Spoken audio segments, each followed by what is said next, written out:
Welcome to Pathways to Success at PGCC. And now here's your host, Professor G.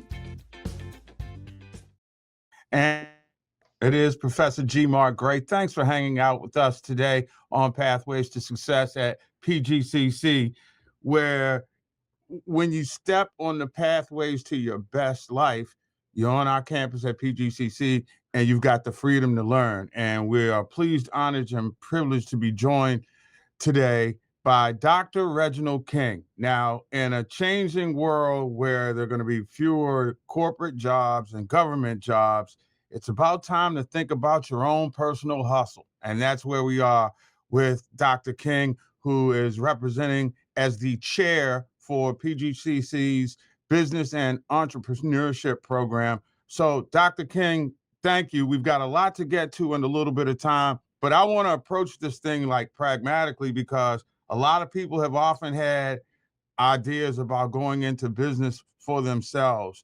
Why is it important at this time where we are in the country's history to know how to, for lack of a better term, do your thing in the business world? Well, good morning, and thank you for having me. It's real important. I've been in business now for about 3 decades.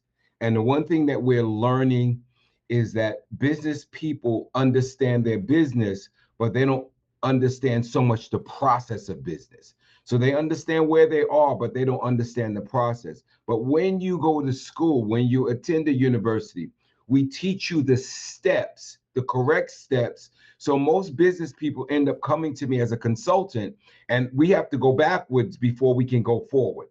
When you get an education in business, you learn all of the steps as you're going so that you don't have to do that backwards move, that we already know how to kind of maneuver our ways and to pivot when we need to pivot. So that's the real important part of when we grasp that education. A lot of people say, I'm not against a person who can grind.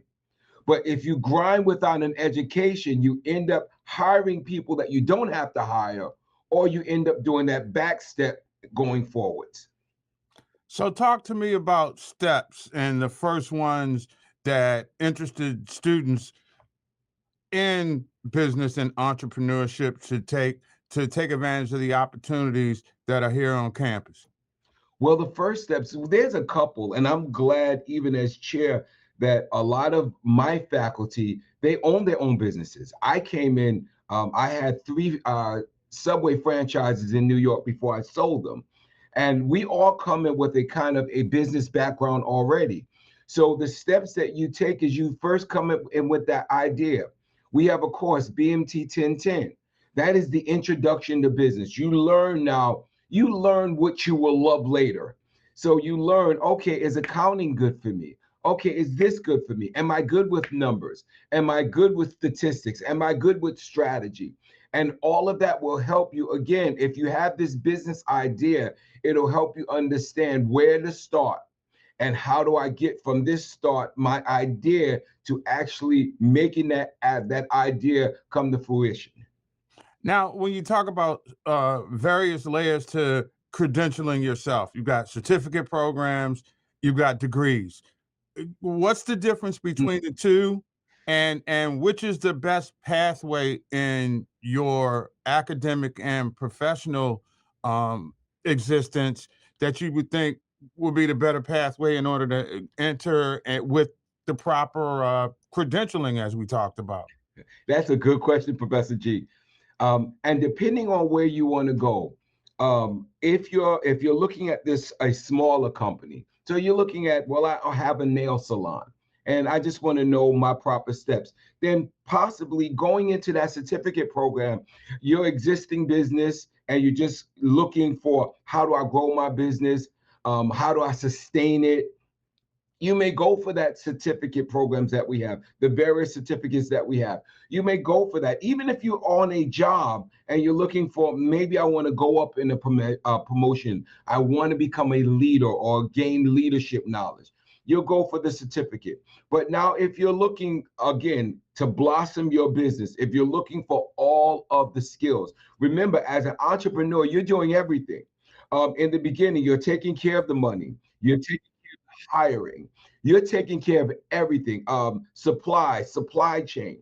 So it is important that, again, you get that full education. I'm not against the hustle, but I'm against the hustle without knowledge, because if you hustle without knowledge, we already know that 90% of businesses fail within the first 3 years. So that's already a fact stated. So let's make sure that we're not part of that 90. So let's talk about the ancillary opportunities, internships and other professional growth opportunities. How invaluable are they, number one? And number two, what type of internships for business people or aspiring business types are available here? Good question. And as we're growing, and I'll tell you, there's one thing, and your side knows about this. Every fourth Tuesday, we do what we call a fireside chat. We invite a corporation to come on campus, bring their leaders on campus, and for 1 hour from 11 to 12:15, they will come in and they will talk to students of different industries come in. This month, we're doing aviation, and they will come in, they'll speak to students about the industry, about growth potential in the industry, about internships, about mentorships. They'll talk to them about everything. So we're doing that on campus every single month. So every month we make that open. We have also brought in other organizations to come in. Again, students need mentors. Of course, they need internships, but I want to make this one thing clear, Professor G, that every internship will not be a paid internship. Right. And it's not about the money, it is about the knowledge. If you can grasp the knowledge of an industry, it will be more to you valuable than those dollars and cents. And just talk about, certainly in a time where most of the younger generations, I'm talking Gen Z and beyond, they electronically communicate, which is hampering the networking process. Can you talk about the challenges that you're facing when you're trying to get people to go back to pressing the flesh, so to speak, when doing business, as opposed to handling our business like we are right now? Professor G, you hit the nail on the head. I mean, this new generation, and again, I blame a little bit on COVID because, again, that we were reclusive in COVID. But what I always tell my students, what I tell everyone that comes in, if you're in business, you have to be a talker. Business means talking, it means communication. When it comes down to it, no one's going to give you a $500,000 loan to open up a business if you do not know how to communicate. And you talk about that flesh, about touching. Students have to understand, when you are in the area of business, you have to be a people person. You have to network. You have to be able to have those skills. And again, here at PGCC, we offer you those skills. We always are constantly bringing in things. What happens with our business and entrepreneurship department, we make sure we do something like Sweet Success Tuesdays, where we offer donuts and coffee every Tuesday to our students, just so they can come in here, meet the professors, and just network among us. If we could teach them how to network in here, they'll know how to network out there. And especially with the various array of business people like yourself. I mean, you talked about how you became a success, franchise as a franchisor, but talk about other pathways like that, and that the staff is bringing to the teaching phase to enrich the process for the students, because there's no better teacher than someone who's been in the game, and you seem to be surrounding yourself with a whole bunch of stars. Yes, Professor G. And we bring in people because most of our students, as you mentioned, that's generational wealth. They want to open up their own business. They understand it's not only just working for yourself, but you control the destiny. You control your income. And what we do is we've surrounded ourselves with professors that actually have been in the business. A lot of them own like I said, they own their own businesses. They've been in the field. And most of the students, and this is one thing, Professor G, they have to take advantage of the people that are around them. No place else can you sit down and talk to a business lawyer one-on-one for free. There is no place that you can do that for free. And Professor G, you know No this. dollars, free. Free. If you want to meet with one of our professors to ask about the law of, I want to open up a sandwich shop, I don't understand. You could sit down at no charge. We have accountants, CPAs. You could sit down with a CPA here at no charge, and they will give you all of the advice. This is the one place where free is the word. So you can get basically, and I want to simplify it for those who may be a little confused here, and correct me if I'm overstating. With the experts that you have, you could theoretically, during your curriculum, get a business plan going in order to start up when you get your certificate or your degree. Absolutely. And I'll tell you this, Professor G, I have 3 students now that actually already own their own business, and we've helped them grow that business. Even in New York, when I was a professor and I had my Subway shops, I had 3 students that came under me that would come and volunteer their time to come work at one of my stores. 3 of them, before I left, opened up their own Subway shops.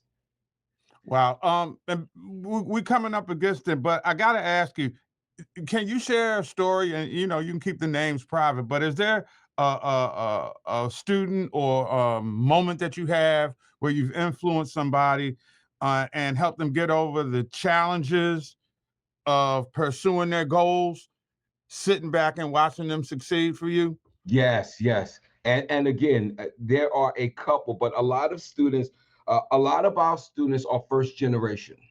We already understand that. We know that. And a lot of them have ideas, and their family has really no point of reference. They've never been here before. And a lot of the students will come and say, well, Dr. King, I have this idea. I don't know what to do. I'm struggling with how to balance my time. And we go through the steps. We teach students, again, do your business here, learn here. And a couple of the students, as I even mentioned, one of my students actually brought in his father as he was pitching the idea. We walked them through how to do a business plan, took him to the accounting, took him also to our lawyer who's on staff. We took them to everything. By the time they were done, they had not only a business plan, but they were able to go in the bank and secure a loan to open up their own store. So these are the skills that you will get here at PGCC, a community college that goes beyond just being a community college. And in our last minute or so, can you talk about how important it is once you're here to have a great relationship with not only your instructors, but advisors, the connection between setting the plan and executing it? That, Professor G, you just nailed it.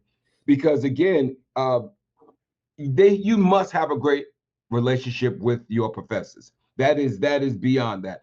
Not just stepping into the class, even the advisors. We advise them that you just go talk to your advisor. Don't only talk to your advisor when it's time to sit down and do your classes. Go and find out, what does my path look like now?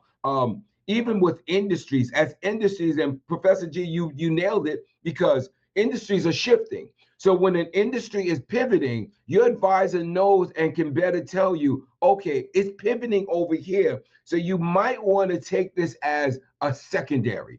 So it is very important that you connect with your advisors, not only when it's time to sit down for classes, but during the course of the semester. Professors, during the course of the semester. Students, just keep connecting with them. They are the answers to questions that you don't even know you have. And that's what we do here at PGCC. We are about giving the answers to the test. You just have to know the questions to ask, right? Yes. It's really a simple equation, my friend. Hey, Dr. Reginald King from PGCC's Business and Entrepreneurship Department. He's the chair, he's the man. So you need to reach out on campus to get the ball rolling on your pathway to success as an entrepreneur. Again, thanks a lot, Dr. King. I'm sure we'll get a chance to do it again. Yes. And I look forward to talking to you soon. I do also. Thank you again, Professor G. And that's going to close the book on the hustle. So if you're learning how to, quote, get your hustle on, PGCC's business program certainly can start you on your way on the pathway to success to your best life. Till next time, I'm Professor G. Mark Gray. Thanks for joining us on Pathways to Success at PGCC. Thank you for watching Pathways to Success at PGCC. For more information about Pathways at the college, visit our website at www.pgcc.edu.